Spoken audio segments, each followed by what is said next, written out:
Good evening. Good evening. Thank you for stopping in here. Bruce Gas. Excuse me. I still got to get used to that one, man. That's my brother 150 Dream Team, man. Shout out to you for baptizing me with that one, man. I'm digging it, bro. I'm digging it. You know, kind of like you're probably all digging McNana. Yoda Wise, Crush, my brother, Crush the Legend. Thank you, my brother. Thank you for stopping in here. Andre McCullough. Thank you, bro. I've seen you here before, man. Peace to you, my man. Thank you. Thank you for stopping in, man. Who else we got here, man? Andre, man, you've been here for a while. I'm gonna rent you up, my brother. I don't want anybody slapping you around in here. So we're gonna hit you with some blue right there, my man. We're gonna hit you with some blue. Thank you for coming by, bro. Thank you for coming by. My man D-Ray Promotions. D-Ray gave me the freaking the oof to get on here tonight, man. He gave me a call this afternoon, man. Your boy Jacques, salute, man. And hey, bro, we kind of like you on there, and I kind of wanted to do something about Ken Norton, and I was thinking about it, and I said, shit, what the fuck? It's Sunday night, why not, man? Why not? Anyway, we just heard Flora Parim, 500 Miles High. That's an awesome tune, bro. I've seen her a couple of times, man. I saw her the first time with Frank Zappa and the Mothers of Invention, and she was like kind of like a saxophone on feet, like this range. Just awesome stuff. I mean, funky, fresh, crisp. And she was married to the percussionist, a guy named Ayeto Morier. Awesome percussionist. Chick Corea, Tony Williams, Miles Davis. I mean, the fucking guys play everywhere, man. Kui, thank you for coming in, man. I'm just shouting out my people that came into the audience to see me tonight, man. This was a unexpected thing, as they always are, man. Because if I plan them out, I get nervous as hell, and I probably won't even end up doing it. But tonight, man, Kenny Norton, great fighter, man. J Blues Radio, my brother. Thank you so much for coming in, man. J Blues, you check out that guitar player in Flora Parim's thing. I think his name was Anthony Da Silva. Awesome fucking Brazilian guitar player. Woo! I love that shit, bro. CM, my man, Carlos Mendoza. Thank you for coming in, my brother. Thank you for coming in. And of course, Kui. Ups my real estate value every time she comes in this joint, man. Thank you so much for coming in. Yeah, Ken Norton's a legend, man. Yeah, may Ken Norton rest in peace for sure.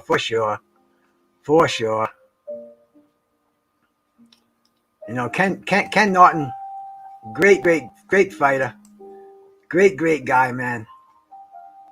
Look at this guy.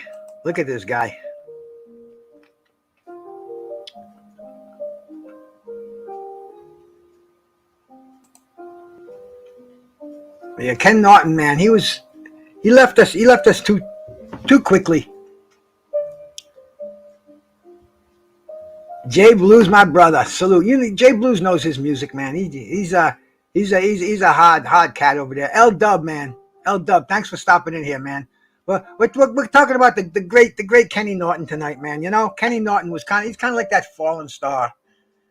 Kenny Norton was born August 8th, 1943. He passed away September 18th, 213, 70 years young. 70 years young. That's not old, but hey, man, 70 years. You can do a lot of living in 70 years. And Ken Norton, man, he took the boxing world by surprise.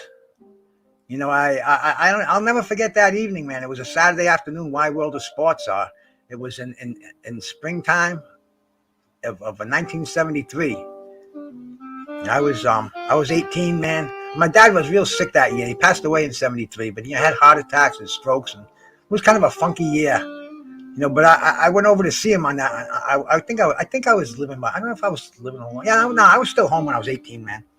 But anyway, man, I went down. We were watching this fight, the Muhammad Ali and the Ken Norton fight. Ken Norton was Ali did not expect anything really, man. He didn't train much for the fight. He came in with an Elvis Presley robe. He was a 5-1 favorite.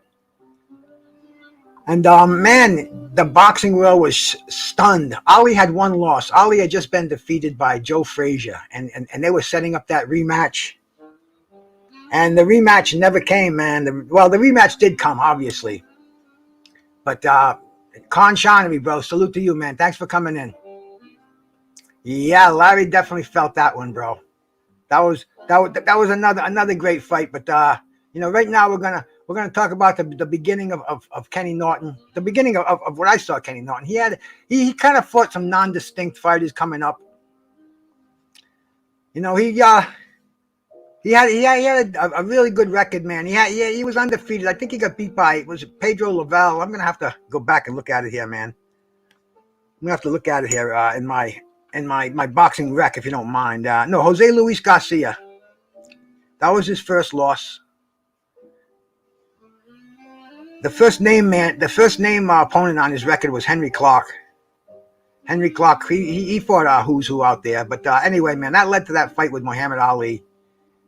And nobody expected it. They called that, that was when they gave him the name Jawbreaker. Hey, my brother, George Jakovic, thanks for coming in here, man. Thank you for coming in, man. George put on a nice show tonight, man. The 3 minutes with George, 1 round with George. Great stuff, man. Texas team, my brother. Thanks for coming in here, man. Peace, man. Oh, man. Yeah, Drew's my brother. Drew's a nice guy, man. I've been on many shows with Drew. Always appreciate it, man. And, Ken Norton, he rose to fame with that jawbreaker, that amazing win over Muhammad Ali. And I mean, Drew Bundini Brown was crying after that fight. It was just unbelievable. It was kind of a funky time in my household too, because I told you my dad was real sick at the time. So it wasn't like a loud, boisterous thing, but it was a sad thing, man. Especially I was a Muhammad Ali fan, and I was a young shit, man. Drafting age and all that shit. Muhammad Ali was kind of like my hero back then. And man, Ken Norton, I didn't like him at first, man. He was who the hell is this guy to come and beat Muhammad Ali? But he did, man. And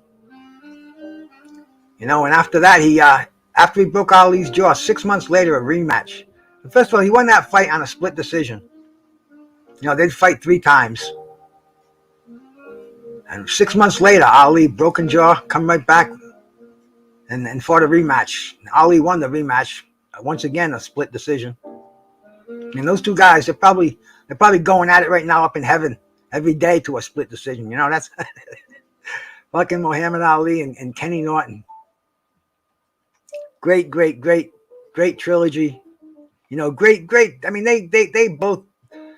That was a time where the heavyweight division was stacked. I mean, stacked with Hall of Famers. And Ken Norton, he was with this. They were really the 4 kings of the heavyweight division, man. It was Ali, Joe Frazier, George Foreman, Ken Norton.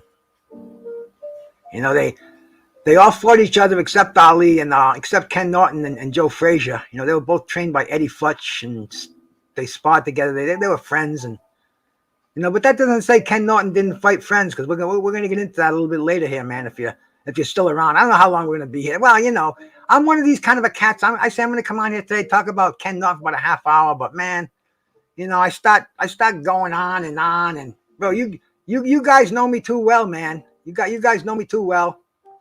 I'm over here with the Toka 2. Nice and clean, might I add too. My wife knew I was going on today, and she said, "You want me to clean it a little while ago?" I said, "Baby, sure." And she cleans it, and she goes, "Okay, well let's smoke out of it." I said, "Come on, you just cleaned it for me. Let me go on. Let me at least go on. Yeah, with a clean Toka 2." And I did.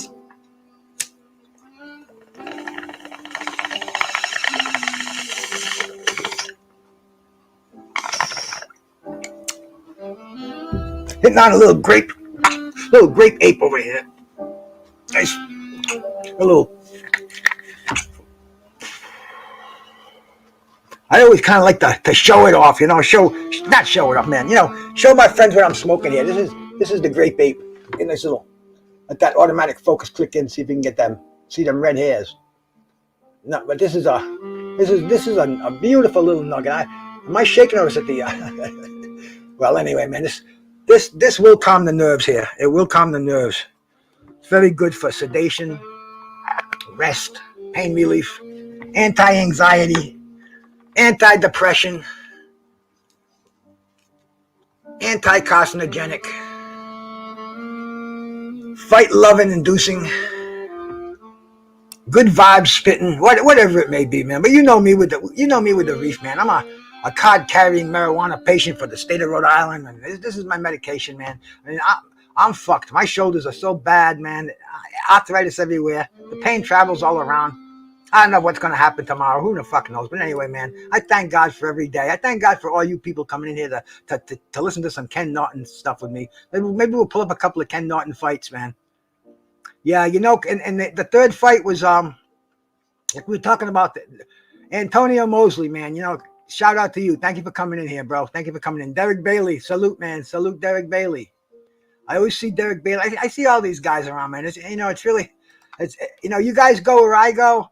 And then when I come on, you come over here, man, and it does my heart well. It kind of lets me know that the pack I run with, the herd that I travel with, right? Thomas Jones, salute to you, my brother. Teach, thanks, brother, thanks, man. You know, we're kind of like a bunch of wild Mustangs. You know, we're kind of like going throughout the fucking country, and I don't know, man. I don't know where I'm going with this.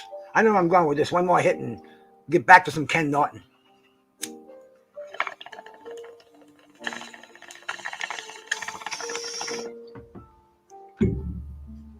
You know, after the two fights with Ali, you know, Ken Norton was I don't know if it was rushed into a title fight, but he had an ill-fated meeting with George Foreman. Like, I'm gonna pull that one up. We're gonna watch that one. So bear with me for a second. Antonio Mosley, my brother, Ken the bad guy, man. Salute to you, bro. You know I'm sparking it up over here, man. I've never been on here when I haven't been sparking it up. I don't think I've been too many places, seen too many things, talked to too many people, stood before too many judges, applied before, or got fired from too many jobs I haven't had a buzz on. You know, I kind of it's funny, man. I was walking Bruno yesterday. Beautiful day, man. Every day's beautiful, but yes, Andrew Charles, man. Salute, my brother. Salute. Excuse me, I gotta blow the schnoz here. Glad I didn't do that on camera here, but and I'm walking the dog, and these two beautiful lesbians that live next to me, man. Real nice looking girls, successful, nice house, nice cars, everything, man. I'm walking by, and they give me a salute. You know, hey, what the fuck? We're neighbors. Bro. It's I'm like you when I am with you cats. I'm like that with everybody I see, man. You know, I don't want any bad vibes in my life. I try to project good vibes. You know, good people, good vibes, good loving. Anyway, I went by, talked to the dykes, and hey, how you doing, baby? We just a little bit, and I said, I don't even know why I said, listen, man, I gotta go. I need a smoke. And one of them looked at me, he's like, yeah. But anyway, man, that's the world I live in. You know, I smoke weed all the time, and you guys all know that, man. You guys all know that, and you probably are all puffing it yourselves. I hope so, anyway, man, because it is a weed and water, a lot of water too, man. I'm hitting some water. I'm doing a nice big drink of water right now. Keep everything hydrated. Keep everything nicely buzzed. Hey, man, let me find this fight over here, man. I'm once again procrastinating, getting off on a little tangent here. We're gonna find a George Foreman fight. I'm digging on a little jazz back there, man. I don't know what that is, to be honest with you. That's just something I got off YouTube. It's actually playing live right now, and I never get copywritten for it. I'll probably get copywritten for the first song I put up there, the Flora Parim thing. Maybe not. Who knows, man? It's like we play this game. It seems like we play this game with YouTube, and you know, I'm not really caring too much about copyrights and stuff like that. As long as my channel, the copyright strikes, they tell you it's no big deal. You guys know how it is, man. It's anybody who has a channel, they know how it is. But I can't do it without playing the music I like. It's just it's what I do. It's it makes this whole experience so cool. Anyway, man, this is. Let me see if I can stop that from making that crazy funky noise there. All right, man. This is George Foreman and Ken Norton. I mean, Muhammad Ali at ringside. It was in Caracas, Venezuela. It was 1974, I believe. Help me out there, Conchonnery, man. But this was after Ali defeated him for his rematch. But George Foreman was still George Foreman was the champion. He needed a contender. Joe Frazier wasn't ready for his rematch. And Ken Norton, the logical contender. And this fight was, I believe it was like 3 o'clock, 4 o'clock in the morning in Venezuela. But here comes Ken Norton, man. This was the rap Ken Norton got. Nitty G, man, thanks for coming in here. Thank you, my brother.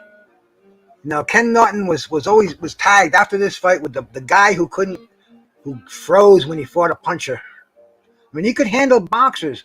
I mean, he went guys like Ali, Larry Holmes, Jerry Quarry, went tooth and nail with those guys, went toe to toe, and didn't even get knocked down. But when he fought guys like George Foreman, like Ernie Shavers, and like Big Jerry Cooney, he seemed to just freeze. And that's where he suffered those nasty knockouts. But when it came to just going in there against a boxer, Norton had a damn fucking solid chin. G5, my brother. Salute to you, G5. G5, I'm like always, man. I don't know, man. People see me now, and I hear them talking in different rooms, and everybody gives you a shout out. All my brothers, all love, and then they'll start talking about some old fights, and if I'm there, the guy, hey, go see Bruce Gass. He's showing them old fights, man. Check out some of them old fights over there. He went to those old fights, man. Remy, my brother. Remy, damn, shout out to you, bro. Shout out to you, man. But, man, Ali was at ringside here, and Ali thought that Ken Norton was going to beat George Foreman. I recall that. I don't want to play it too loud. We'll probably get whacked for it anyway. But, sometimes they hit you right in the middle of a broadcast. I don't want that. I don't care if they snap me when it's over. But as long as we can stay here live, man. Damn, I got 20 good people in here. Do me a favor. Give me a thumbs up, man. I don't know how many I got because I can't see my thumbs up. And I have to go over to YouTube, which I'm going to do anyway. Let me make sure everybody out there's got their blues on in here. That way, if anybody fucks up, I can annihilate them, and I don't have to blame anybody else for timing anybody out because I got timed out in Blue Blood's channel, man. Tony Boswell, salute. And I'm still blocked over there. And even when Curtis Anderson was living, man, he knew it, and he told Blue, and Blue said, I can't do it. I tried. I can't figure out how to unblock him. And hey, I'm trying to make it. Either I'd be like my boy L Dub and don't give anybody wrenches, or be like I don't know, man, like me and give them all wrenches. So nobody gets blocked in here. I hope, Anyway, man, look at George Foreman is in this ring. We've got the see, I got my YouTube screen is a little slow, so I have to refresh that. Get back on there. And we're seeing George Foreman loosening up in the ring. Man, that's not Archie Moore back there, George. Are you sure that's not Archie Moore in that corner with him? That sure does look like Archie Moore. I know we talked about this long time ago.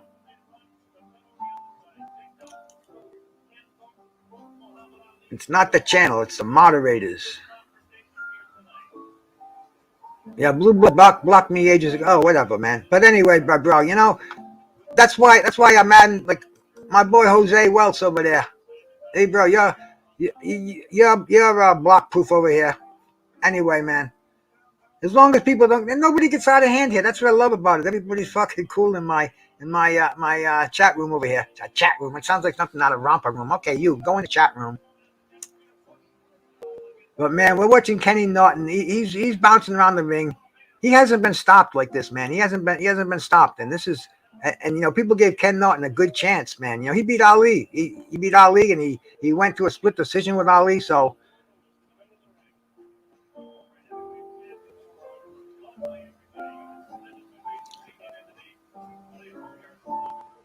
Joe Louis, look at that, man. The brown bomber. Isn't that awesome to see? Joe Louis. Wow, man. That's just whew, that sends chills up my spine, man. It really does. Fucking Joe Louis, one of the greatest heavyweights of all time, was at ringside for that fight. Muhammad Ali's in the building. Imagine that the OGs in that fucking building, man. Archie Moore. Whew. Oh, look at this shit, man. Oscar Bonavena fucking tried to slap. Oh, man, this is fuck. Woo. This is fucking heavy shit, man. Look at this shit. Oscar Bonavena died a funky death in his hometown, down in Argentina. And Ali does not like Oscar Bonavena. Look at this shit, man. Oh, baby. But this is a Hall of Fame in here, man. Yeah, baby. Joe Louis was the heavyweight champion of the world. Big man. I don't know who you're talking about, Jay Blues, but I'm guessing it was Joe Louis. It could have been anybody. Macadocious, my brother, man.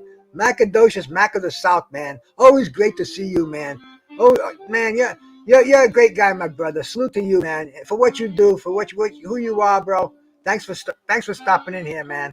We're remembering the great Kenny Norton over here, and this is not the way he wants to be remembered, because Ken Norton was a hero, bro. He was a fighter, a Marine. He was an AAU champ while he was in the Marines, Pan Am heavyweight champion. And here he is, man. Here he is in a funky fight over here with the heavyweight championship, the heavyweight champion of the world, George Foreman. See what's up. See what's up with that. Let me see if I can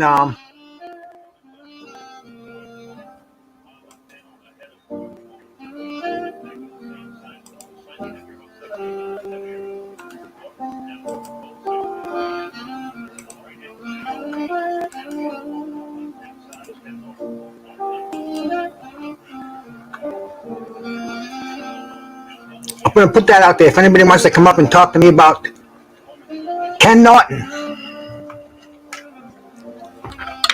Ken Norton. Look at George Foreman. George Foreman is Ken Norton. I think he's already afraid. He already can feel the strength, the intimidation of George. Right there, man. He can feel the power. And Ken Norton is not a weak man. Ken Norton is a strong heavyweight. Many fighters will attest to that, man. But he's trying that crab cross-arm defense, which Foreman used in his second part of his career too. But man, big strong George Foreman. He's moving forward. Ken Norton moving backwards. Oh, he already hurt him with that right hand.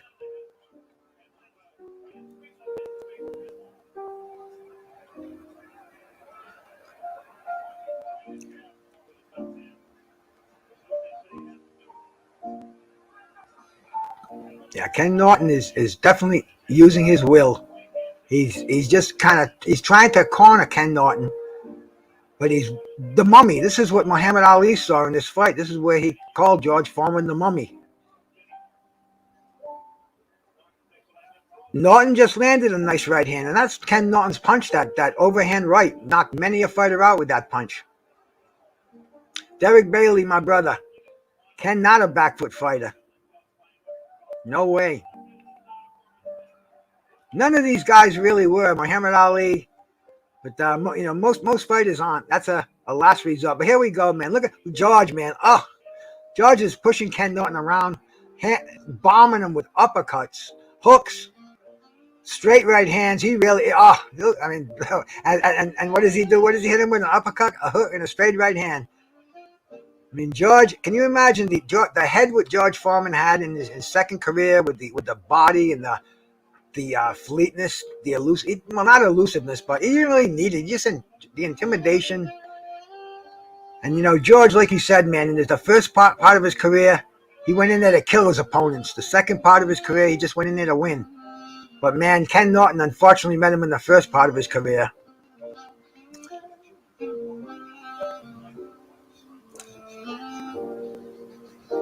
Tonight at the fights with Bruce Gass over here, doing a thing over here with Ken Norton.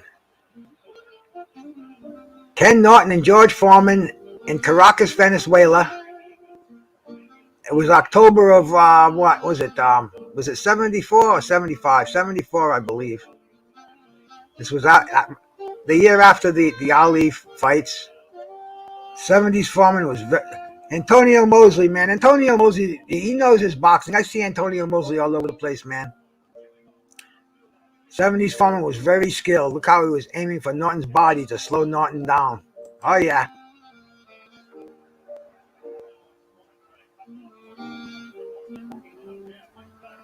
And now Ken Norton's trying to do some boxing. He's throwing out that left jab. And George Foreman, he doesn't like to be outboxed like that. You can see Foreman wants it in the trenches. But Ken Norton, he realizes the trenches are a bad place to be. And look, Ken Norton with a nice uppercut. And he's trying that jab. He's trying to stay away because he knows the power that George Foreman carries.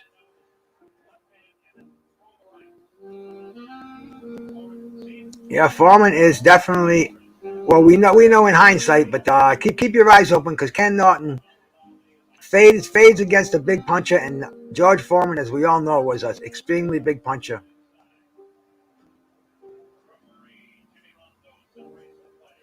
Yeah, the head of the mind of the big George Foreman with the youth and the skill, the body of the young George Foreman, that would have been unstoppable. There we go. George is starting to land now. Ken Norton is feeling those punches. Oh, man. Oh, Norton is down. Oh.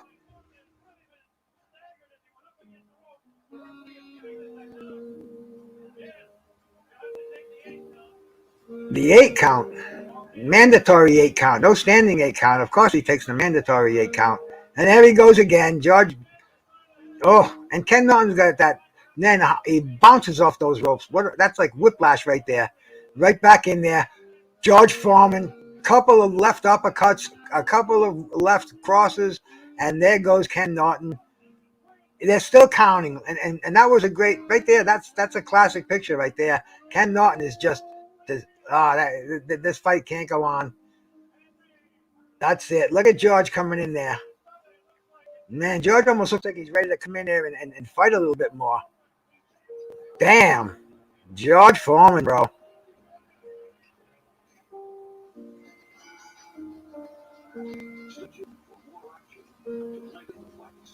Yeah, man. Yeah, man. George Foreman. That was one of the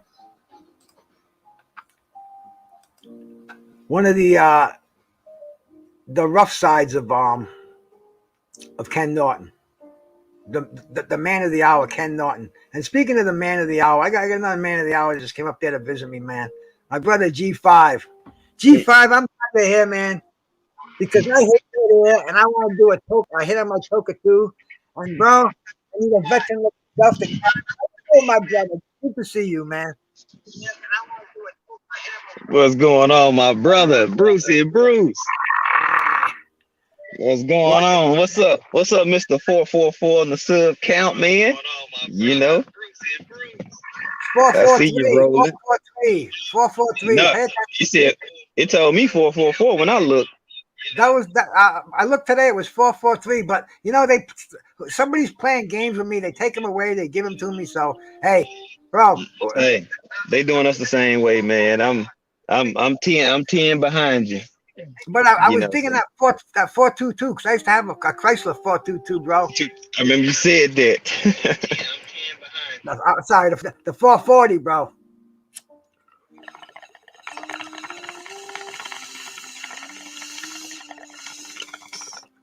G5, you got any memories of Ken Norton, my brother? Well, this is one of the fights that really kind of,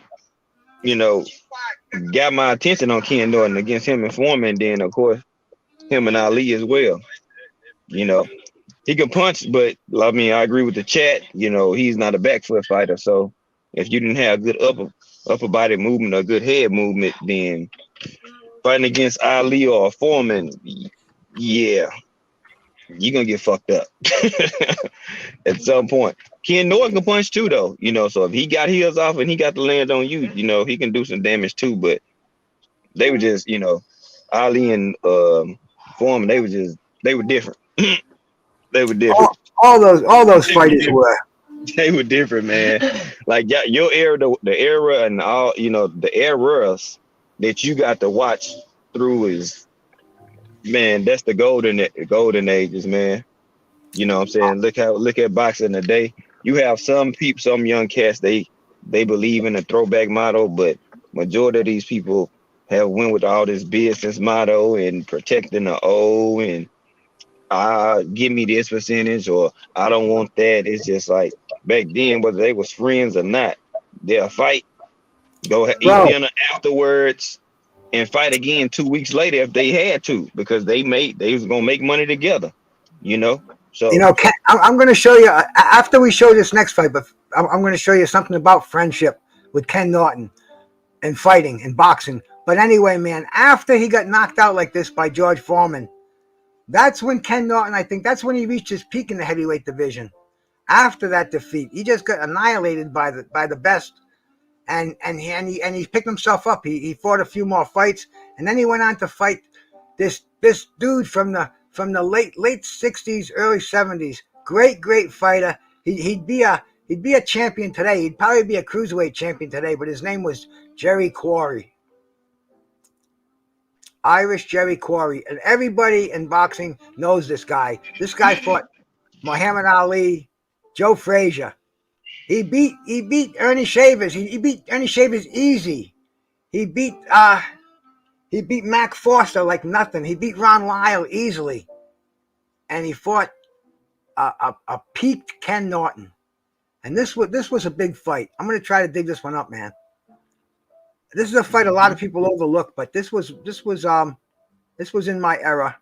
I got to take my glasses off to see it over here to see it. But I did. Yeah, I got it up. I got it up over here. We're gonna get it up here.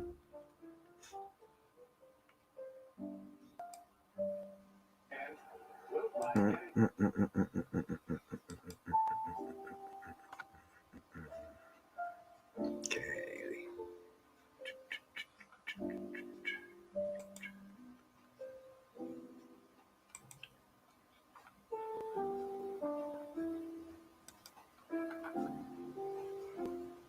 This fight's 1975. This is when,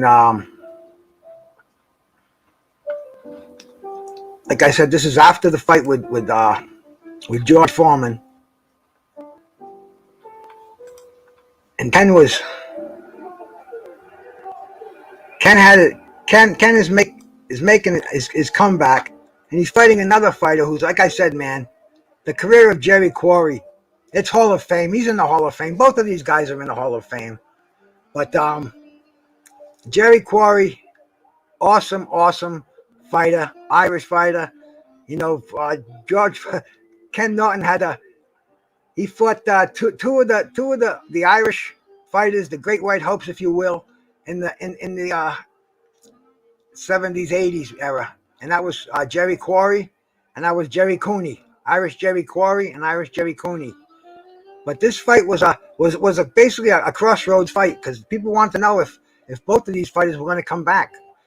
Quarry from getting beat by Ali, getting beat by Joe Frazier. I mean, he fought everybody, and this was an elimination fight for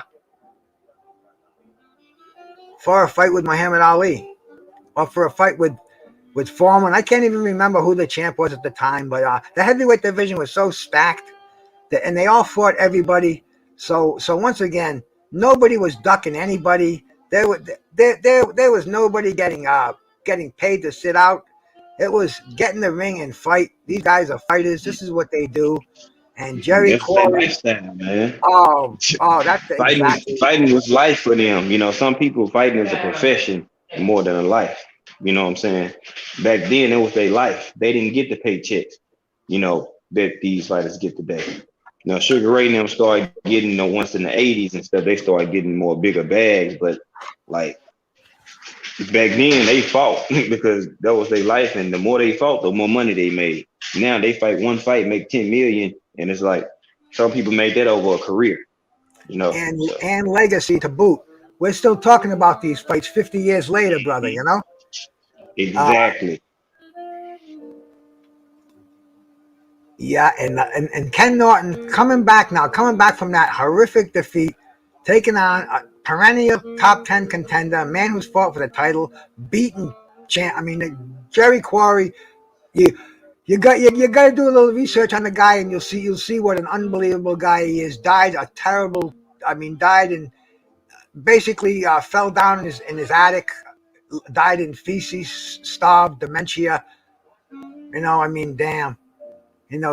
A hard way to go. CTE, but we're looking at them now in their glory. Not the way it was, and the way it ends up so sadly for some boxers. And Ken Norton. We're going to be talking about Ken Norton, but this was at his peak, I believe. And look at Quarry. Quarry just landed a beautiful left hook to the jaw. Didn't phase Norton, and Norton. People said China Chin Ken. No. Look at that sneaky right hand over there, man. The thing about Quarry was he bled. That's how his fights would stop. Many of his fights would stop because he had that tissue, that white boy disease, bro. You get cut easily. Vinny Paz had it. Freaking Jerry Quarry had it. So many fighters have had it, man. But anyway, look at Ken Norton. It kind of got him wobbled there, and that's the way Jerry Quarry lost a lot of really big fights due to blood, due to bleeding. Got somebody else back here, bro. I don't know who it is, man. Let me check it out. Q to God, man. Salute to you, my brother. Salute to you. Salute to you, man. How you doing? How y'all doing today, man? I couldn't be better, brother. You doing I'm good, good. man. I'm good. I'm ready to roll up. Oh, I'm man. gonna catch up with you in a minute, Bruce. I'm talking good boxing over here, bro. I got the Toka 2 firing up in front of me. Just put a little chin there. Watching some classic fights. I haven't watched this fight since, man. Christ, I haven't watched this fight in 10 years. And look at that Jerry Quarry. What an inside fighter, man. Good shit. But how many times did they fight? Didn't they fight like 2 times? No, I believe they only fought once. Okay. But rematches were not out of the question back then, though, bro. But these two fought once, but man, what a fight it was. And this is when Jerry Quarry is on the downside of his career, but a great career, and Ken Norton's career is really just beginning. I mean, he had some great fights after this. Ken Norton hasn't won the heavyweight championship of the world. In fact, Ken Norton is the only fighter that never won the heavyweight championship of the world in the ring. Man, he don't have some great fights too. I like that. I like even though he got knocked out, man. I like that fight with him and Ernie Shavers. Hey, And see this white dude, Jerry Quarry, he knocked out Ernie Shavers easily. Yeah, it's crazy. That's why I guess that's why I know a lot of the old timers, man, that got to see it. They be like, man, fuck that triangle theory shit. Like they'll be trying to hear that triangle theory shit. So many of them, especially back in this is the glory days of the heavyweight division, man. I mean, this is the Hall of Famers, blue chippers. These fucking guys were killers. Yeah. Some of these guys didn't have titles because Muhammad Ali did and Joe Frazier and George Foreman did. But aside from that, these guys today would be champions. Any from cruiserweight to bridgerweight to heavyweight, these guys are going to hold gold. Both of them. Sup, Derek Clock, man. Shout out to you, bro. Thanks for stopping in here, man. We're paying a little homage to Kenny Norton, man. Yeah, Kenny Norton. Like I said, he never won his title in the ring. He never defended his title successfully in the ring. But yet he's in the Hall of Fame. And when you mention Kenny Norton's name, nobody's going to give you any shit about him, bro. Yeah. Yeah, he was, man. Damn, that bitch throwing, but look at him, and then he was what he got? He was trained by Eddie Futch, right? Yes, sir. That's one of the best trainers ever, bro. That's why he didn't fight Joe Frazier. They were stablemates. They were both trained by Eddie Futch, and they had a friendship going. And then look at man, Jerry Quarry just nailed him. And Jerry Quarry is a hard puncher, man. Jerry Yeah, Quarry has laid out some of the best. Yeah, he was tough ass white. Tough ass Irishman. Man. Him and his brother Mike Quarry. If you got to wear a belt back in those days, you had to go through Jerry Quarry at the heavyweight class or Mike Quarry at the light heavyweight class. Oh, look, he's got Norton hurt there with the body blow. You look like that little hook, bro. That shit. Hey, left hook. That's my favorite fucking punch right there. Oh, motherfucker! Look at these guys. I forgot how good this fight was. Man, look at how poised Ken Norton is, right? Like he like this dude throwing them shits behind you. He like so like poised, the defense, like man, like that shit stood up to Muhammad Ali is close. Oh yeah. Khan Shawnee, he didn't win his title fighting Jimmy Young. That was an eliminator, but that wasn't for the belt. That was for a shot at Ali. Who ended up Ali instead of Ali, it was Leon Spinks because Leon Spinks beat Ali, and Leon Spinks chose not to fight Norton, who Norton, would have, could have, should have, but Norton I think would have creamed Leon Spinks. Leon Spinks chose to fight a rematch with Ali, and Norton was awarded the belt because of that. He wasn't awarded it after the win with Jimmy Young. That was for the chance to fight Ali. But bro, that's the reason he got the title. But it was like they talk about an email champ right now. That's what they would call Ken Norton, man. But look at how can you fucking deny this guy? He fought everybody, would have fought anybody. But he just happened to get that heavyweight championship of the world by default. And man, look at these two motherfuckers going at it. This is action, bro. Yeah, this shit just got me looking at the screen, just smiling at this shit. Hey. Oh yeah, both of them, man. The referee's breaking them apart, and they don't want to break apart. They want to get at each other. Watch when the referee breaks them apart. They don't go to any neutral corner. They just toom. The referee's just like a little wedge in there, and they get. Yeah. I'm not getting in between these two guys. Oh. Look, work you. Hey, you can't pay me no look referee. Yeah. Steve Gray would be right in there breaking them up and fucking Christ, can you imagine what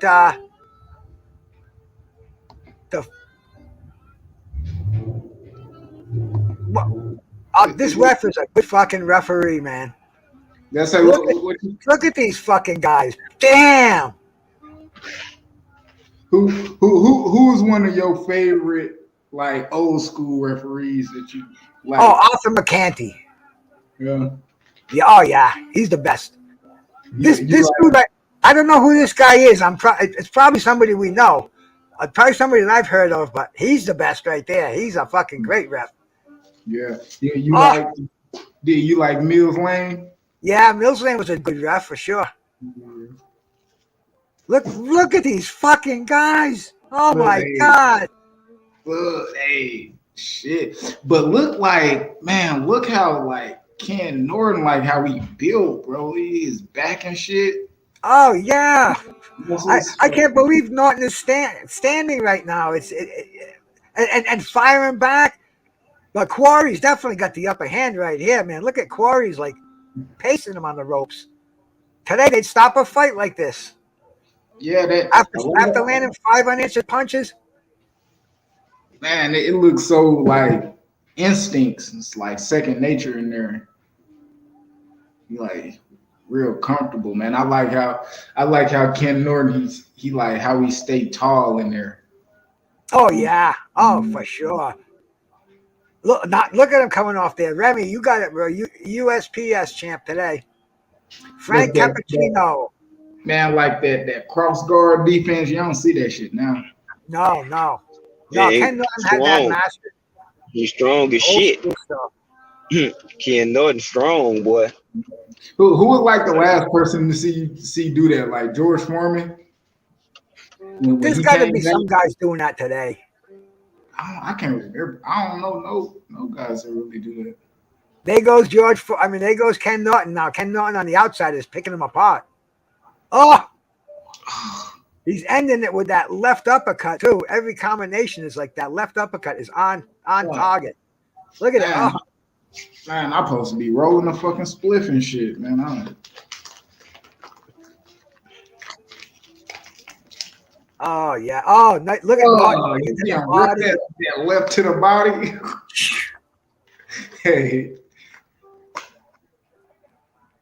look, Shook, how fucking Jerry standing up to that fuck. You see that right hand? Shit. Fuck, Jerry fucking tough as Yeah, shit. Bert Cooper, Jay Blues. He tried it. And then Derek Chisora, Antonio Mosley. Well, what round is this? What round is this here?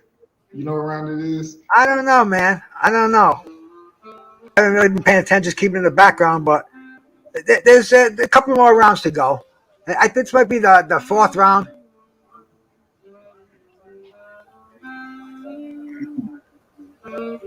And both of these guys, tough as fucking nails, man. Oh,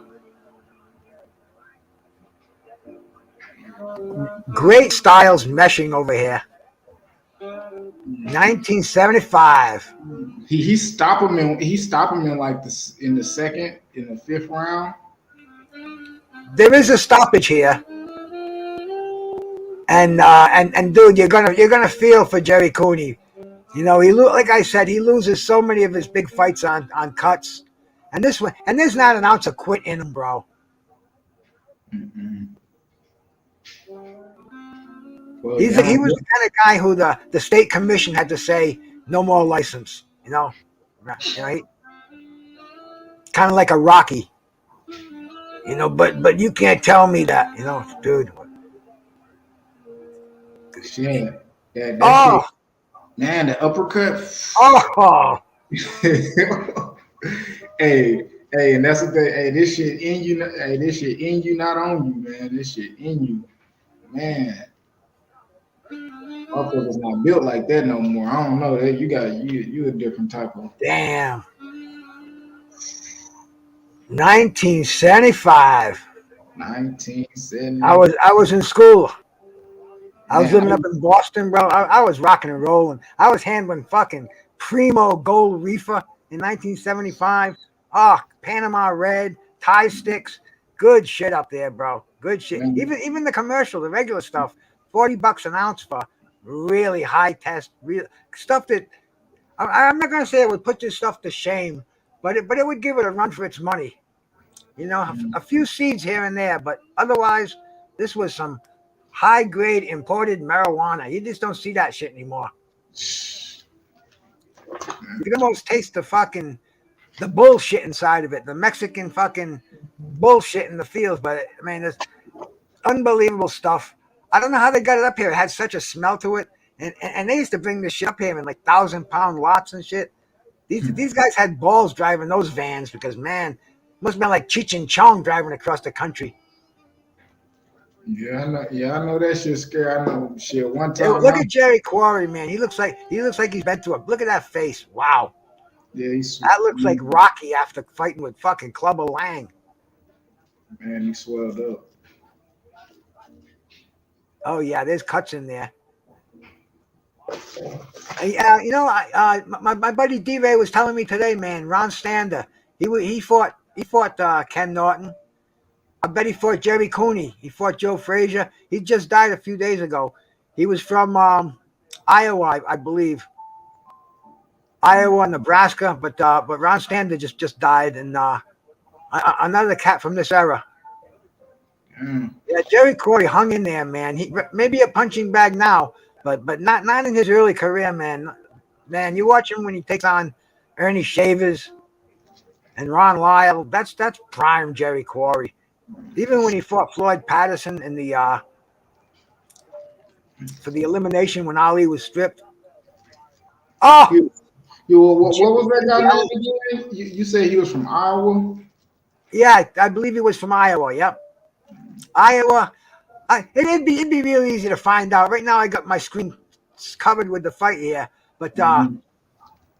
I'll go He check it fought, out because yeah, he fought Ken Norton though. I just wanted to check him out. I never knew. I yeah, never Ron, knew yeah, the fighter from Iowa. Only fighter he I knew. beat dude. He beat Ernie Shavers. What? He beat Ernie Shavers. Go Who? check him out right now. Ron Sander. You Yeah, I'm can gonna you, go you check. can find him like on Botrek. He'd be in the losing column on Joe Frazier's slate on He he fought Ken Quarry. Norton too. Ken Norton Uh, beat yeah, him. I think he fought Ken Norton. I'm gonna check him. I never knew. Only fighter I knew from Iowa was like Michael Nunn. Like Michael Nunn, he's from Iowa, wasn't he? You know, we can dig him up when this fight's over I'm gonna check. I'll check it out now. I know you got the screen share. I'll go check it. because yeah, man, he just passed away, and he was just one of those tough, like a Jerry Quarry kind of a character. Just fought everybody except Ron Sander didn't win as much as Quarry. That's how he got his title fight with Joe Frazier when he beat Ernie Shavers. That's it. Fight's Oh, over. Look at Jerry Quarry. He doesn't want to quit. That cut's too bad. The referee's looking at that. It's probably down to the bone. had to be bad. Shit, if they think it's bad back then. Look at Jerry. Yeah, oh yeah, man. You know Jerry, bro. He lost to Muhammad Ali like that. He Oh, lost to Joe Frazier like oh, that. okay. Nobody I'm knocked. looking at them right now. Nobody knocked out Jerry Quarry till the end. He got beat by George Chuvalo. Got knocked out. It was a really weird fight. One of the first fights I ever saw, to be honest with you, made me fall Oh, in love with boxing. yeah. He fought out of Omaha, Nebraska. That guy Ron Stander. Yep, that's him. Yeah. Omaha, Nebraska. That's where D-Ray's from. Yep. I don't know Man, they why I call said him, Iowa. man, they call him the butcher. That's it. That's the man. That's the man. Just passed away a few days ago. So shout out to Ron Sander, man. Yeah, man. But Salute yeah, him. this was He this was an awesome fight that we saw. And you know, we were just talking about how fighters don't want to fight their friends. You know, I we were mentioning that earlier, where these fighters, bro, when it came down to it, you fought anybody. That's what you did. You were a fighter. And now, yeah. after like getting into Norton's career a little bit. After he fought Sander, that's when he moved up a little bit, and he fought shit. He fought Tex Cobb. He beat him. He beat. He had Jimmy a fight. Young. He had a fight with Scott Ledoux. It was a draw, and then he had that ill-fated fight with Jerry Cooney, and Cooney cut him in half. Cooney beat the hell out of him. But in the meantime, man, he had this friendship going with this cat. His name was Randy Stevens, and he was a contender too. But he was the best man at the guy's wedding, right? Look, you see my background? Got Ken Norton with Alexis Arguello. Yep. How cool is that, cue to God? How cool is that? Jelly Bean 4280, man. Salute. Hey, this is them getting inducted to the Hall of Fame right here.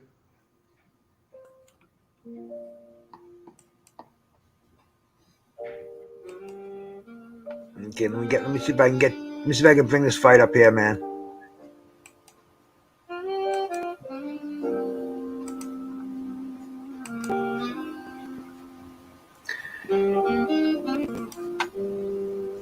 Man, what's this you got there playing in the background? That's just smooth. Yeah.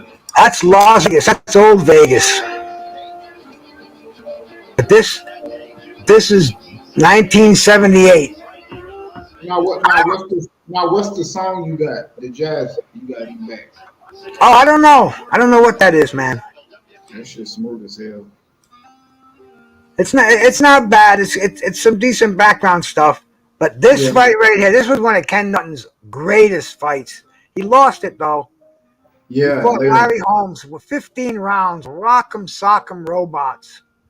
Unbelievable fight, man. They just kicked each other's ass for 15 rounds. It could have gone either way. I gave it to Larry Holmes when I saw it. You know, Larry eked it out. It was a great fight. It's unbelievably that neither one of these guys went down because their heads were bobbing like those dogs in the back of cars. Yeah, this Larry Holmes had had something to prove around this time. Chip on his shoulder. My man Con Shawnery stopping in, bro. A legend Oh on this internet. Hey, man, how's it going? what's good, bro? Good, man. How are you? How are you guys? Good, bro. How you doing today? Awesome. Awesome. Doing good. We're where it's getting even better. June 9th, 1978. Yeah, bro. Now these two guys were friends. Ken Norton was the best man at Randy Stevens' wedding, Oh, Lexus. and this was kind of like a wedding present, to down payment on a nice house. And this was the main event, Arturo Leon and Aguayo. I remember the names, I remember the fight, but I don't remember it on the same card. But I do remember Randy Stevens and Ken Norton. I was buying the boxing mags back then, and the only way you knew oh, these guys is by looking at the old ring magazines. And Randy Stevens' name was in there. Tough guy, up and coming. Ken Norton's he's already peaking. He's kind of still riding the crest over here. The late '70s. He's still getting ready okay. for that So, big yeah. fight with Jerry Cooney. So this is But after here we go, Larry. man. Right. This is Yeah, after Larry, right? Yeah, this was '78. This was after Larry, I Right believe. after Larry. Yeah, I thought we were watching Larry. Sorry. No, that would be 15. Well, they just showed a highlight of that on Yeah, this, yeah. and I didn't want to put the volume on. I don't want to get slapped in the middle of the telecast. But man, these two guys are friends. Like I said, Ken Norton, the best man at Randy Stevens' wedding, and strangely enough, they fought. I mean, isn't that strange? Didn't Friends fight each other, man. didn't Charlo just say he didn't want to fight Errol Yeah, Spence 'cause he's in the that's hood, right. man? I mean, That's a shit. You yeah. go in there and you fight him, then he you said break. that. That's a stupid rule. He They, said that. they, That's not a they, rule. That's just the way somebody that's fucking Well, an it's a excuse. modern if it's a modern rule or a belief, Oh, it's oh, oh, oh! I got somebody spread else the coming wealth, in here. man. Another living legend of the internet over here. My brother D-Ray. Yeah. D-Ray. Yeah. Y'all got me on here with the motherfucking OGs. No, I say spread the wealth, man. Friends should fight each other. That's the way it should be. I mean, Kenny and Joe, I understand it. They shared the same trainer. They were close.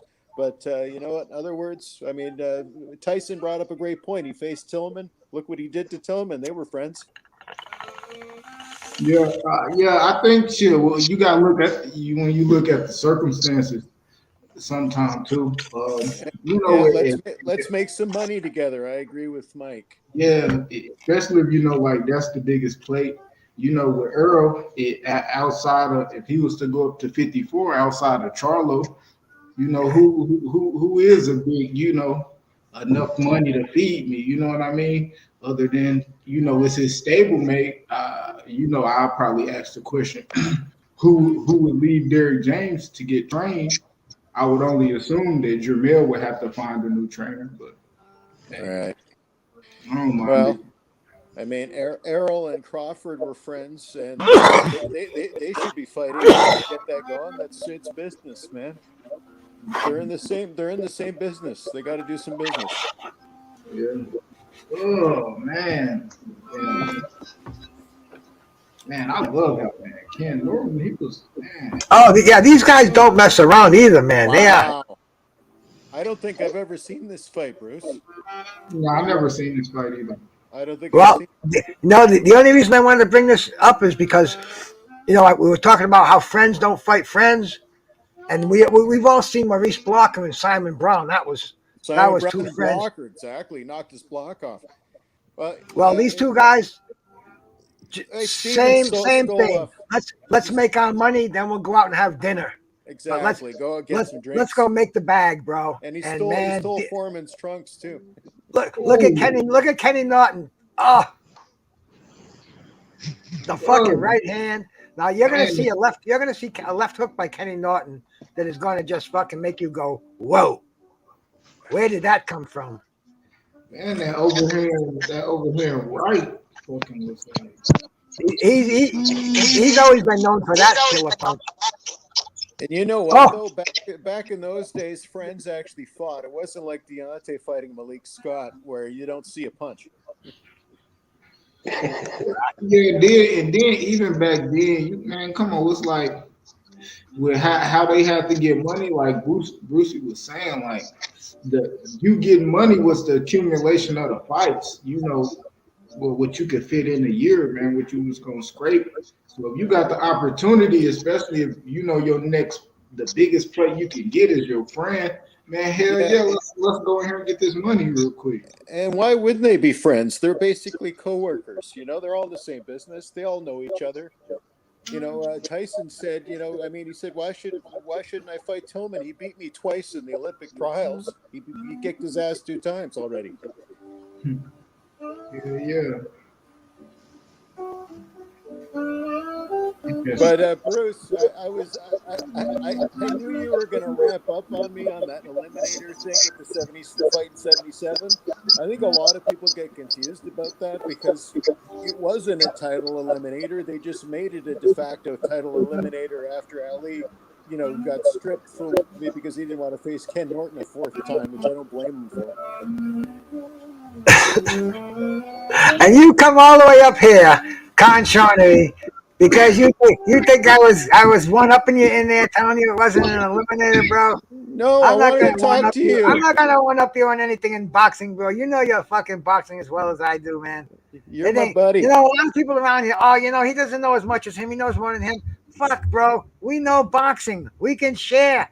You know all your shit. You can make me more knowledgeable. And if I can drop a gem on you every fucking 6 months, man, then I'm the hot shit there. But bro, Every day I love that about hooking up with people like you, like Q the God, like G5, like my bro D-Ray down there, man. I mean, shit. Everybody knows different things about it. And then when I start talking to somebody, I start sounding like a fucking historian, dude. I'm just telling you what my bros who really know their shit told me.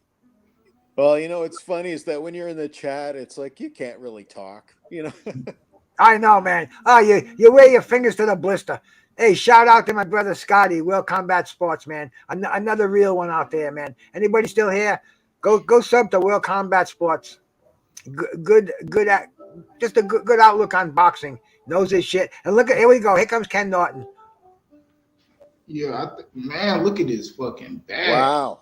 Oh yeah. Oh, Ken, dude, he was hired to play the Mandingo in a movie after the fight with Foreman. Yeah, I saw that. Yeah. Oh, I mean, and after that he played other parts, but he had to get ripped. I mean, Ken Norton was just genetically gifted. He didn't need steroids. He didn't have to lift weights. Yeah. This is before PEDs in boxing. I mean, look at the guy. That short left hook. That shit. Even Foreman said he was intimidated by Norton. Oh yeah, who wouldn't be? Norton was a strong country boy. Now what? Just watch the left hook, because this left hook is a fucking thing of beauty here. There you go. Bagged him up. There you go again.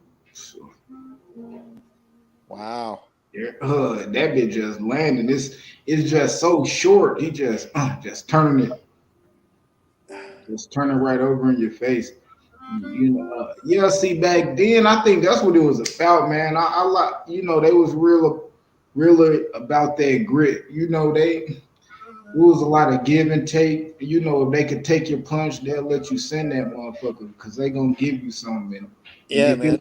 if it wasn't that, you had like fighters who was real slick. Man, my man Method, tell people all the time like slickness ain't really boxing on the back foot. Slick is standing right in front of somebody and making them miss. Ooh, And all that upper body movement. you Well, know you what I know what, mean? Ali. Yeah. Mm. Ali was befuddled by Norton. I think it was as tough as Rubik's cube was Norton. Yes.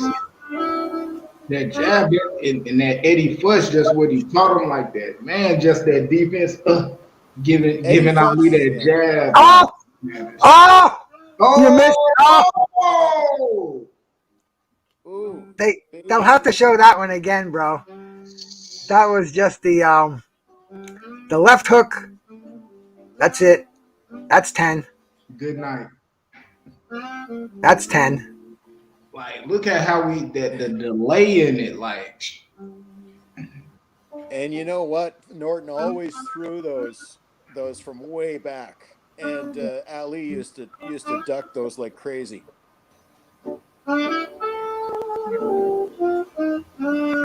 Mm. yeah, Here we go. Check this left hook out, man. look how he just catch it with the right hand, catching the jab. Ooh, That's slick right there. Oh, oh, god damn! he See could have the nailed him with a three-piecer, but that's his friend. He wouldn't do it. Exactly. He didn't put the coup de grace on him. He didn't need to. right. Bang! Oh, That's a neck breaker. bro, his neck went beyond the 90 degree. His chin literally went over his shoulder. Yeah, he Oh turned man! him into an I'm, owl. I should have shown this one last week when we were showing the greatest left hooks, man. That had to That was be a good one. short, sweet, and complete. Beautiful. Man, I got a left hook video on my page, like 2 minutes straight left hook knockouts. It's called Left Hook and Good Night. Just Nice. I'll have to check that out. all left hooks, just 2 minutes straight knockouts. Yeah, Kenny was a lot stronger and had a lot more durability than people gave him credit for. Real solid, just a solid puncher. Solid. You weren't bagging them back. Yeah, You have to be strong. You have to be a bull to bag them back. yeah. It was only the devastating punchers, and you know what? If you watch it, it was never a one puncher. It was a combination of punches that were heavy punches that took Norton out. Damn, good ass. Woo. That was his last knockout right there, huh? That was his last knockout of his career. Yeah, because I think after this, Shavers, right? Yeah, Shavers. He got knocked out by And Shavers. that didn't go his way. Yeah. And then in his last fight, he had got Gary Cooney. Oh God, yeah. Jerry Cooney knocked him That out. was Jerry Looney, the Looney Cooney time, man. Yeah, that was towards the end, definitely the end of his career. Yeah, That was the decline. But his fight with Jimmy Young, that was an awesome fight. that was a great fight. That was within a point or two. Jimmy Young, the hard luck kid. He was another one who was just fractionized by split decisions and by maybe a lackluster attitude Yeah. out of the heavyweight championship of the world, bro. Well, he had a signature win though against Foreman. Norton Oh didn't yeah, do that. Norton didn't do that. but he also his two biggest chances though. Well, he He deteriorated though after that loss and that the 77 fight against Norton, which became the eliminator. I think he lost the love, man. and he also had problems with Don King, money. Yeah. Jimmy Young, he died a poor man. And Yeah. for a guy who fought the fighters of his that he fought and beat the fighters that he beat, Yeah, I mean, he got knocked out by Ernie Shavers and came back and pretty much shut Ernie Shavers right out. that's right. And beat Ron Lyle, and arguably that Norton fight. Yeah. It was the saddest Jimmy Young moment to me, the Jerry Quarry fight. You know, uh, Or you mean Jerry Cooney? Jerry Cooney. Yeah, I'm sorry, Jerry Cooney. Cooney. Yeah, that's not a good fight to watch if you're a No, Jimmy no. Young fan. If you're a Jimmy Young fan or any fan, it's a bloodbath. The greatest fight, like you just said, man, the George Foreman fight, and Jimmy Young, he almost got knocked out in that fight too. Oh, you know what though? That was his shining moment though. I mean, a lot of people thought he should have won that Ali fight, but after you watch that fight, it's because he was getting counted because he kept sticking his head through the ropes. Otherwise, he could have won that fight. And then there was that, the great fight with Scott Ledoux, that draw. You remember that fucking fight, man? Yeah, man.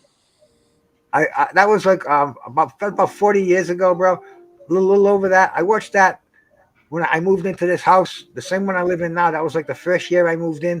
I think I had like a beanbag chair and an old black and white TV with rabbit ears. And Right. that fight was on a Sunday afternoon, man. I'll never forget that.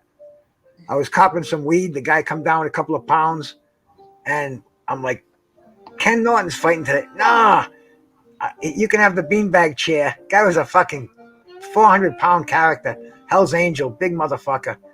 He couldn't even stay in the chair. He was slipping off of it. But we're watching that fight, and it was like, this guy's going to beat Ken Norton. This guy's going to beat him. I mean, it was a draw, and I thought Norton won the fight when you That was score a it. weird fight. Very, very weird fight. Very weird fight, man. And I thought Norton looked pretty good for the most part in that fight. That's why I said I thought Norton won the fight on points, but Me too. the last 2 rounds, the last 3 rounds, Norton ran out of gas. It got He weird. froze, bro. He really literally froze on the fucking. They were putting ice cubes down his fucking balls. They were dumping trays of fucking ice down there to try to revive him. Yeah, he couldn't And close then, the you straw. know, Yeah. Oh man, Ken Norton, he was cooked, but yeah, he went on to fight Tex Cobb. Yeah, that wasn't a And great fight. Oh God. That was really. I got a problem with most Tex Cobb fights. That one was not a good one. Well, after that, there was only one. That final fight, man, the Madison Square Garden, bro. That biggie with Jerry Cooney. I mean, that was Ken Norton. He was probably there for the money. Whatever it was, he made it. He earned it. He got his ass kicked. Jerry Cooney must have landed 10 punches unnecessary. Unnecessary, exactly. 10 over. And Norton just took him. Just kind of. Yeah. I spoke to Jerry Cooney before. Nice. Great guy, man. His career was fucked up. He was He was doing coke. He was doing smack, alcohol. Yeah. He told me after that fight, he celebrated with a line and a shot of fucking Irish whiskey. And After he says he never stopped. After the Norton fight, he celebrated with coke. That's the fight he celebrated with coke. Jesus, because I'm thinking he had Larry coming up. He had, yeah. That was the fight, man. I saw that fight at the Biltmore Hotel in Providence. They had HBO. We didn't have HBO. It wasn't given. You couldn't buy it at home yet. I don't even think we had cable TV. But me and my boys, we rent a room up there. We get the room service. We got the fucking. I mean, bro, we got the Toka 2 in there. Yeah. We're watching fucking Jerry Cooney on HBO. We're ordering fucking oysters, Rockefeller. We're ordering all kind of funky sandwiches. A hamburger back then from the hotel was about $15. So you can imagine, this is room service. And we didn't give a fuck, man. The dudes I hung around with, they had more money than brains, That's why I was hanging with them. But anyway, man. Yeah. I never forget. It was a Monday night, man, and fucking Cooney was on the rise, and Norton was in there for his last payday. Norton did not want to go out a loser. He wanted to go out a winner, man. And that was his thing. Norton was a real fucking sportsman. Norton played track in high school, bro, in college. Oh, yeah. Listen to this, bro. He won fucking awards and won first place in like 7 different events. So they actually have a law right now. It's called the Ken Norton rule, where you can only compete in 4 college sports on a track team. You can't go on and dominate, compete Yeah, I in 10 thought he had sports 3, anymore. right? He got scholarships in 3 different sports. That's yeah. Oh, the guy was a fucking freak. He's a He could machine. have he could have excelled in any sport he wanted to. Yeah. Absolutely. I have seen pictures of him in a tracksuit before.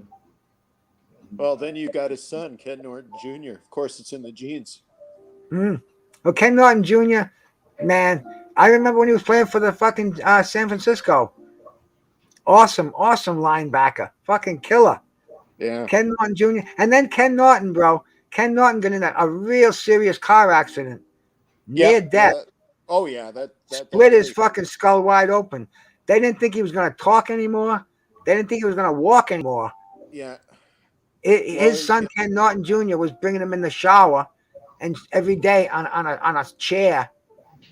He moved in yeah, with him that was because crazy. when Ken Norton got a divorce, his first wife was leaving him, and Ken Norton wouldn't let him take fucking Ken His Jr. with her. son, right? His Yeah. son, right? That was back in the 70s, right? Tupac, my brother. What fight did she divorce him? Like after what fight? I remember. I don't know, bro. He was divorced. It, He was married 3 times. it was way earlier. Q. It was Ken Norton Jr.'s mother, and he said, "You can leave, but you're not going to take my son." I remember She that was story. pretty as hell too. I seen him and her in the picture. Well, Kenny was a little spunky too, so he got Hey, around. hey, I know all of them was. All of them had all the All of them women. was, yeah. Yeah, Ali, all the of whole them. bunch. Tupac, my brother. Picasso, salute to you. I just pulled out a nice little chunk for us to enjoy over here. Where am I, man? I got to move up here. I want to share this one with my family out there. This is of the sour diesel variety right here. That's going to be what sedates me for my evening sleep tonight, my friends, my family. There's your vitamin C. That's that's going to give me my sedation. Because for the past, I'm going to say, oh shit, for the past probably 20 years, until recently, I never went to sleep without taking something. Oh yeah. Reefer never even counted. But I used to take like benzos before. I was prescribed those for years, man. I couldn't Oh even yeah. imagine sleeping without those. And That's crazy. I know, and for a long time I was prescribed this fucking shit called gabapentin. Yep. They overprescribed that shit. They were giving it to opiate patients, which I was. I got off opiates, but I still had the pain, and they convinced me that this gabapentin is the best thing. And I was pretty naive, and not until the past decade have I kind of really I believe in doctors. They know a lot more than I do. But I believe we're our own best doctor, our own best advocate. I Where believe that too. Yeah, dude, we're our own the best medical pharmacist. system today, they'll bounce you around like a fucking ping pong ball. They'll send Yeah. you to a specialist. He'll send you to another specialist, and they'll send you to a rehab, or they'll send you to a fucking pain addiction clinic. I mean, it's a fucking revolving door out there, and I'm not gonna get caught in that fucking thing, bro. Well, I was in it before. it's because they're in a business, though, Bruce. I mean, even the doctors that open pain clinics, they're doling it out. They've got they're on they're on the drug reps go in, and they've taken them out to dinner, and there's a romance, and it's a business. Oh, for sure. Hey, Troy Graham, man, salute my brother. But there's a cool story about, I mean, after Ken Norton's bad car accident, that Muhammad Ali apparently was Oh, the second or third person to the hospital when he was in there. oh yeah, Mohammed, bro. You watch Champions for forever, right? Forever Yeah, Champion. yeah. After That's why I heard Ken this. Norton, after Ken Norton was rehabilitated, because like I said, he couldn't even speak. He couldn't walk. Even at the end, he had the speech of a guy who was fucking speed bagged, who his head was fucking speed bagged. Oh, He he was never the spoke. same. Yeah. Oh, never the same, man. Never the same. He was articulate. I mean, like I said before, he was acting in movies. He was guest starring. Doing ringside commentary all the Yeah, time. yeah. He had an unmistakable voice. Super intelligent. Yeah, for definitely. Yeah, most of them were, even the ones people think wasn't, man. They Which, spoke. oh, They absolutely. boxers back in the day were way more well spoken than fighters now, believe it or not. Yeah. Hey, Well, let me go. Let me go on Even YouTube for a bone second. I want to fighters. make Yeah. sure. I want to make sure my bro Troy Graham's got a wrench in here, man. Way more well spoken, man. You could sit there and hear just Ken Norton was real articulate. Ken Norton's a very smart guy. A lot of those guys were. Oh wow! Yeah, yeah. Shit, George Foreman and I have shit. to. Yeah, you know what? Foreman was a very bright guy. I think when he kind of reinvented himself. I mean, we were talking in the chat earlier, and somebody was saying, "Well, Ali didn't respect Foreman." Well, his second career, when he came back and he almost beat Holyfield, Ali was like, "This guy, this guy blew me away." He just didn't see that. He thought he almost beat Holyfield. I mean, that was like pulling a rabbit out of a hat.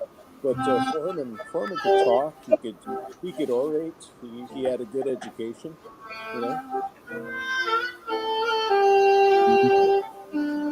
what's that playing in the background? That salute Tay Tay. Thank you for stopping in. Hey, hey, hey. That's just some jazz I got right now. That's something that's playing on YouTube. It's like this elevator music. It's better than the stuff that StreamYard gives you, because that fucking shit. If I start hearing that background stuff from StreamYard again, I'm gonna go fucking nuts. Like the dun dun dun dun dun dun dun dun dun dun. And it's like shit. They just gave that to us. Before I guess you had to get um your own on copywritten background music to play, and now they give you these songs. And there's sites out there where you can get them. And I think this is one that sells them. But anyway, man, I've been playing this in the background. It's kind of cool. I don't know who it is. They're pretty good. And hey, if they strike me down, they strike me down. It's not like it's not like this is gonna be in the fucking Hall of Fame or anything. I mean, shout out to Ken Norton. I mean, shit. You gotta take yourself seriously on here, bro. Yeah, yeah. No, it's friends, man. It's like-minded people, man, can making connections. And With that. I'm not gonna yell at you if you don't stay for the whole show, and I'm not gonna say anything if just coming in here and just seeing your presence here, seeing my likes up like that, go up and down, and give me a thumbs up. I don't know what that means, but everybody says it, so what the fuck? I want a thumbs up too. Joe Billingsley, salute to you, my brother. Thanks for coming in here. Yeah, salute Joe, man. Hey, bro, I appreciate you coming in here. My information, this is just shit off the top of my head tonight. And I'm thankful my bros, my sisters stopped in here, and, we could share some stuff with, about the great, I don't want to lose sight of that, man, the great Ken Norton, man. God rest his soul. Died 70 years old, and I'll be 70 in 3 years myself. And, bro, that's not old, I'm Yeah. still loving, I'm still living, I'm still eating. Man, I do everything but fighting. But 70, you keep I try to tell all my friends, my family out there, man, keep yourself healthy, man. Don't wait for the guys in the white coats to tell you to get healthy. I don't care, Joe. I have arthritis all over the place. I can't run anymore. Last time I ran a few years back, I tore a meniscus in my fucking leg, and I was part of the medical system. Right away, they want, do you want treatment or do you want cured? Orthopedic surgeon go right in there for you. Oh yeah, you'll be laid up for 12 weeks, then another 16 weeks of rehab and physical therapy. And I said, well, and what's my alternative? You can take Advil, and if you walk around a little bit, it doesn't bother you that much. It's it's not the end of the world. I said, I'm going to try Plan B. So anyway, man, my meniscus, it doesn't bother me anymore. Not more than anything else in my body does. I can still walk. I walk 3 miles, like, sometimes twice a day. at least 4 or 5 miles a day. Sometimes I do the whole course, the 6 miler. Yeah. And Man, sometimes, yeah. Well, you got to look. You know what? You said it before, and there's a buddy of mine who's a pharmacist, and he used the line on me. You're your own best pharmacist, man. You know what's going on in your body at all times. He said you have to explain it to doctors, and not only that, the prescription may not be the best plan. And I know I've got buddies of mine who've had surgeries, and you know what that leads to? More surgeries. in So some cases, yeah. The yeah, thing is, bro, you have to do research, and you have to find people who've gone through the same experience. Like I was told I needed a shoulder replacement. Oh, let's see. I think it was around 2000, where the doctor told me there's no ifs, ands, or buts. If you want that pain gone, and you want to stop taking the pain meds that you're taking, then you have to have a joint replacement. So I'm like, wow, I'll be with you in 1 second, my brother Troy Graham. So I said, I'm gonna think about it, and the pain was fucking excruciating, man. I was in my bodybuilding days. I was fucking, I was ripped, man. I was 190 pounds. I had a 30-inch waist. I had a fucking body count. My body fat was like 4.5, 5%, walking around like that. did And you bro, get the surgery on the shoulder? no, I didn't, Oh, because okay. yeah, this is a long, funky story. But anyway, I was going to get the surgery. I got my pre-lab test. I found out I had fucking hepatitis. I had to do treatment of that. It took me 2 years to get rid of that. Now you can take a pill for 24 days and get rid of it. I had to take shots of interferon. I had to take a ribavirin every day. And man, I tell you, I, I was never the same after that. But anyway, bro, um, That's the buddy of mine though. That he had. He was a the four-time bottom loser line by is, shoulder bro, stay surgery. healthy, man. Drink a Yeah. lot of water. Do as much exercise as you Yeah. can. Don't overdo it. But just put down the shitty food. If you can get away from the saturated fats, eat clean sources of protein, and just fucking be on this earth and be healthy as long as you can. I'm pushing 70. I'll be 68 next. Excuse me, 68 next year. And man, I'm fucking raring to go, bro. I'm hanging in there, and I'm still smoking like a motherfucker. I'm talking of great boxes on account of my boys like Troy Graham down there, and I'm enjoying life every day. How's the Troy shoulder now? Graham, sorry to keep you in the background there. Shout out to you, brother. Hey, Troy, How man. you, hey, how's everybody doing? Hey, listen, How you doing? every time I hear a fighters say that we can't fight because we're friends, I flash back to Simon Brown versus Maurice Blocker. Exactly. Maybe one day you could play that fight, Bruce. I did play that fight this Oh, at you my did? yeah, I Okay. had a show last week and we played that fight. Yeah, for sure, bro. Fight that was the epitome of friends fighting friends. These guys were fucking roommates. I mean, they were probably No, they banging. used to. They were probably banging the same punta. They were brothers since I mean they met when they were little boys, you know. And if you notice in the press conference, they came in the same color sweatsuit and everything. They Yeah, hugged each other like fucking brothers at the end of that fight too. I mean, that and they was. still friends to this day. And did you see? Well, Did you see Randy Stevens and Ken Norton that we just showed earlier? yeah. Mm. It was, I mean, all this friend stuff. Boxing's a business, man, and you make the most money fighting your friends anyway, as long as you're on certain levels. Because Joe Louis helped out a friend, and he got him out of there real fast. And John Henry Lewis. I think that guy's related to LL or something. I'm not sure. I'm not sure if that's the same guy, but I don't know, LL but yeah, boxer. his name was John Henry Lewis. He was a light heavyweight champion, and Joe Hmm. Louis fought him because he was going blind and needed to get an operation, Yes, yes, and and he knocked him knocked out him out in the first in the round, right? first. Yeah. Oh yeah, Yep. bro. I mean, bro, it's not. It's as Yeah. old as boxing itself. Friends fight friends. Every Absolutely. time I hear that, my asshole Yeah. fucking tightens up. What the fuck are you talking about? Who are you gonna fight? Your enemy? Are you gonna bring fucking razor blades in there? You fight Yeah. It's boxing. It's a sport, Yeah. dude. Because that fight was on the Razor Ruddock undercard with Tyson, right? And I don't know. No. Yeah, it was, and it was so good. The Simon Brown Maurice Blanca fight was so good that you actually forgot about the Tyson fight Oh yeah, it was on a until big he Don came out. King card. It was on one of Yeah, those yeah, four fight yeah. extravaganzas. I mean, Uh huh. Don King would put the shit out back in those days. I Picasso, you ripped and I can motherfucker. tell you, the first couple of rounds, Simon held back on him. Simon held back on him, and Really, eh?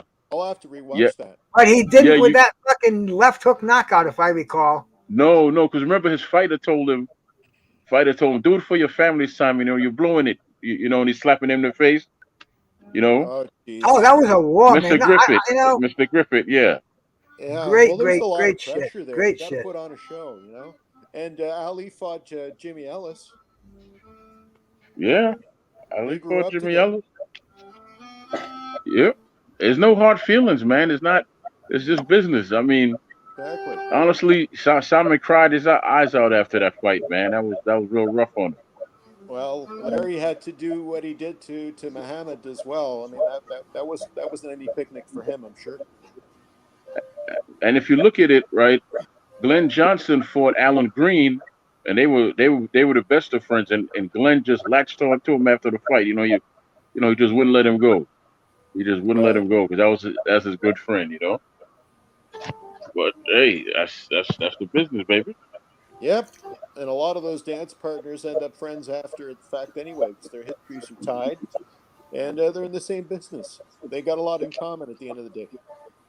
Hagler Hearns became great friends after their fight. Yep. Tommy and Sugar Ray.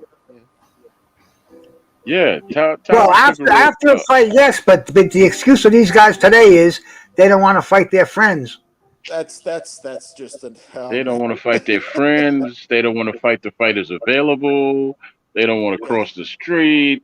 They Man, come they on. don't want That's to why fight that their Tyson enemies. interview that opened up a big wound for a lot of people. That sounded like a pack of shit.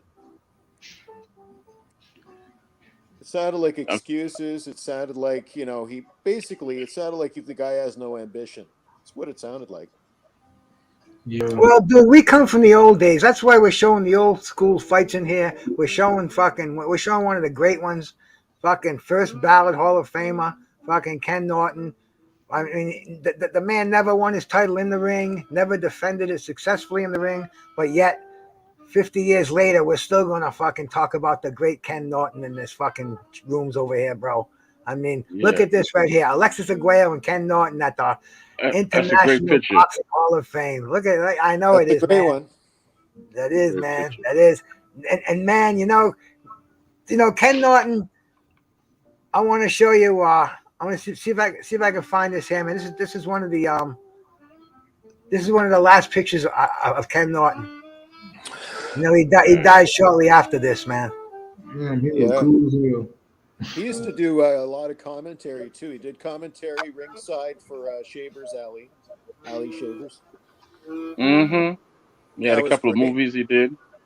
Oh Yep. yeah, the Mandingo, and a couple of guest star spots, but he was a natural. When he got in an accident and had to go to that rehabilitation facility in his later years, it was a sad thing. And there were some quotes in there about the passing of Ken Norton. Let me see if I can find them in here if they're in this thing that I had here. I always wanted to see him and Frazier fight, but they never fought. Something about being in the same Well, gym or whatever. they were both That managed he by hired Eddie a Clark. trainer. Yeah. And you know All what's that weird stuff. too? I got this book right here. This awesome book, man. Trick Nolte sent me this, man. It's one of the nicest things anybody's ever sent me. I don't want to knock. I knocked my toker over the other day doing this. It's called Knockout. It's Mm-hmm. this big picture book. And let me show you a couple of things in here, man. See if I can do my necessary production work here to get me in the swing of things here. And I have to get that out of the way too. I forgot. I have that same box in my closet right now, man. What box is that, bro? Wheaties. How can you have that in your closet? Where'd you get it? I got it from the store. His autograph. Well, I got it from. That's brand new, man. That's a new That's series they got. No, I got it. I can go grab it right now and show it to you. No, I believe you. I have two of them. Yeah. My wife grabbed them for me the other day at the store. Yeah. I was watching a Stormy B Man show about 6 months ago. They just came out there like a limited edition, and he had a box, Yeah. and he was showing it off, and I'm like, shit. And I'm looking around. You know, my wife's a shopper, man. She's sharp as a tack. You know, she knew I was looking for one, and I told her once, you know, if you see him at the store, you know, grab one for me. And you know, she couldn't find them. She brought home you know, she told me that they had a bunch of Michael Jordans.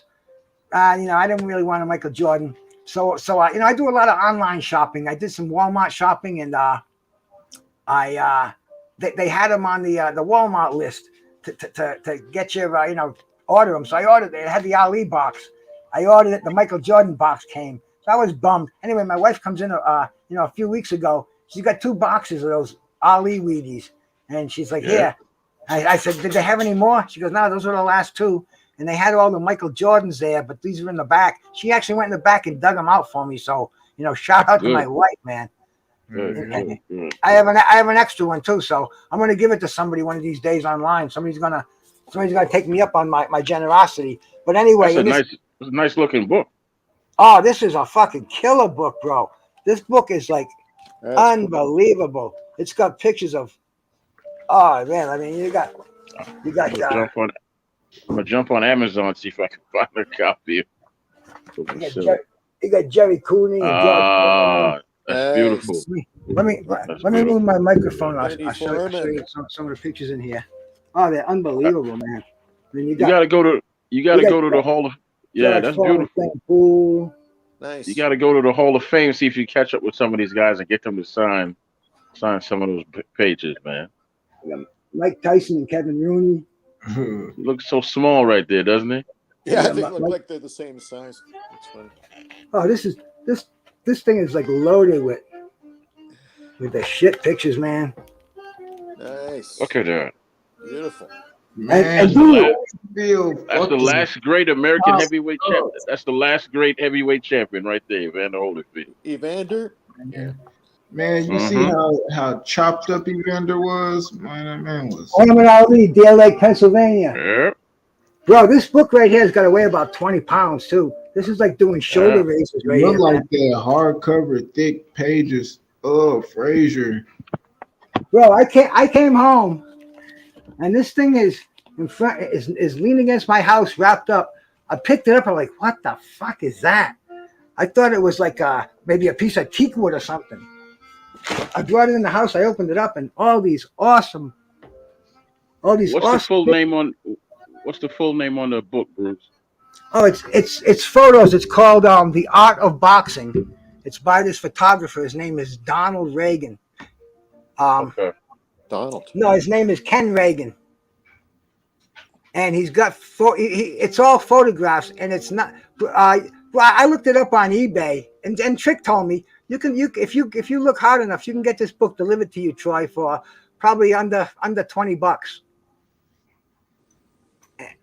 And it's well, there's a ton of them out there, but you know they got a price inside of like $100. You know, if you bought it at a collector's yard or something like that. But they're floating out there. And Trick even told me, you know, Trick's not a rich man. None of us are. But this is one of the nicest gifts I've ever gotten in my life.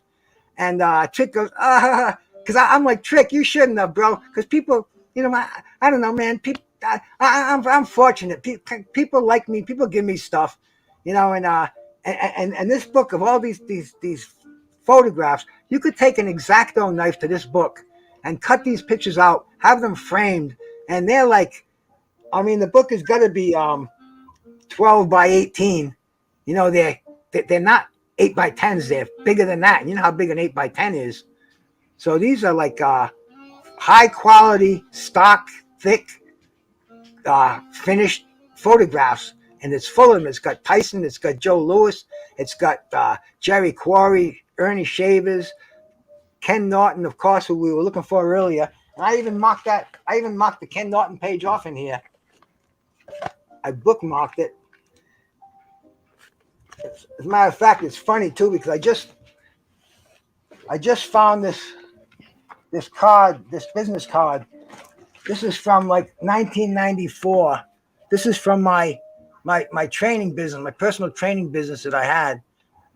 It was called Buff Bards. Didn't even have cell phones yet. We had pages, and if you notice, hey, you notice it says home, pager, and email. My fucking email is AOL.com. But that was that was my personal training business I had back in the 90s. Buff And just Bonds. my wife was just going through and throwing up because we're doing some remodeling at my place over here. Uh-oh. Oh, you Is it probably just clicked is it, off. No, is it I'm just right the here. two I of us? just wanted to make sure we were cool over here. Okay, we're good. I'm navigating here. Now, my wife, we're throwing a lot of stuff away. In fact, I'm going to get a dumpster here to get rid of a lot of my junk. A lot of my junk is some other people's treasures, but that's a whole different story. But what the hell was I even saying here? I lost my train of thought. Are you planning on playing another Ken Norton fight? Say what, bro? I said, are you planning on putting on another Norton fight, or? I think I'm going to cut it out for the night, man. We were around here Okay. for a couple of hours already. I'm just I'm winding myself down, having a fucking nice little wind down. And it's funny because I get off here and I got to really wind myself down because for some reason I'm not the kind of a guy who can just turn the switch off and go to bed. This is almost like a vigorous mental workout when you come in when you do these shows. You know what I'm saying, man? Yeah. Stimulating. Very cool thing. But before we hang it up, what fights are you guys looking forward to that are coming up with this great Showtime card? Like the next one fight apiece, the next big fight that's coming up. D-Ray, you still here, my brother? Well, he's still here in spirit. Yes, sir. I'm here, All bro. right, D-Ray, my brah. I thought you died off on me. I'm drinking that good water, Bruce. All right, my bro. You know it, man. I drink a gallon a day, man. I love water. In fact, I got a call today.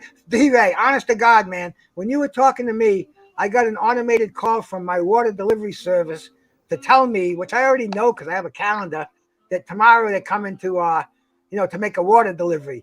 But it's funny you mentioned you're drinking your water, and when I was talking to you today, I had a call in there, but I wasn't going to deal with it, And I looked at it afterwards. I shook the phone, and it was fucking Culligan water. And I know what it was. On Sunday, what the fuck they're gonna call you for? Oh, your water bill is past due. But bitch, you take it out of my account every month. So anyway, there's no communication necessary. And it's just a happenstance. You call me and the water guy calls me and we're talking water. So there goes your trilogy theory. You know what I'm saying? Yes, sir. There it goes. D-Ray, what Yes, fight are sir. you looking forward to that's coming up, my brother? For me, it has to be Haney and Cambosos, bro. You know what I mean? They've given me the soap opera. Now I want to see the fight. The fight is official now. That's what I've been hearing. June 5th. Okay, that's sooner than I thought. Apparently, we'll see, man. Because we heard that site was signed months ago, and it was such a commitment to sign it, they had to move like a national pride baseball, foot, whatever it may be. But it was like a commitment where that fight had to be on that day, and regardless if it was going to be Lomachenko, if it was going to be Haney, if it was going to be Yeah. it had to be on that day. And I knew that fight was going to happen, and the game of boxing, man. Yeah. They're playing with fans out there. You know that fight's going to happen. I'll believe it when they're standing in the ring together. True. But still, man, I kind of know June 5th in Australia, that Cambosos is going to defend his title. I personally don't care who it's against. I just hope it's against a rated contender. Lomachenko, he's fighting a war. That wouldn't look good coming back from the war to go for a championship. No. And Devin Haney's the man. That's the fight we want to see. I'll believe it when I see it. But I Yeah. believe anything. I'm like the little girl, you know. Give me some candy. But Usyk is going to come back and fight.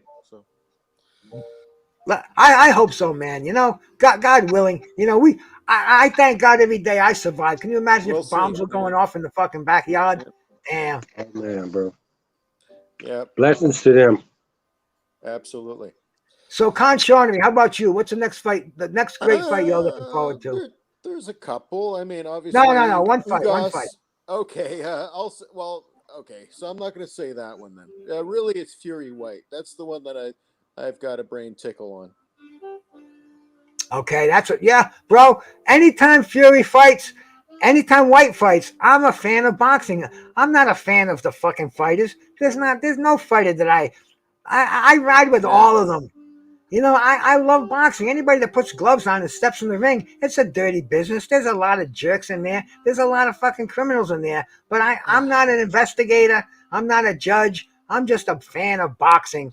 I Put them in haven't the been a ring fan of. and then Yeah, deal with the exactly. bullshit on the I haven't been side. a fan of fighters since Lennox and Evander and Purnell and Chavez, guys like that. So I've got a bunch of fucking we decades of can go watching on. boxing in.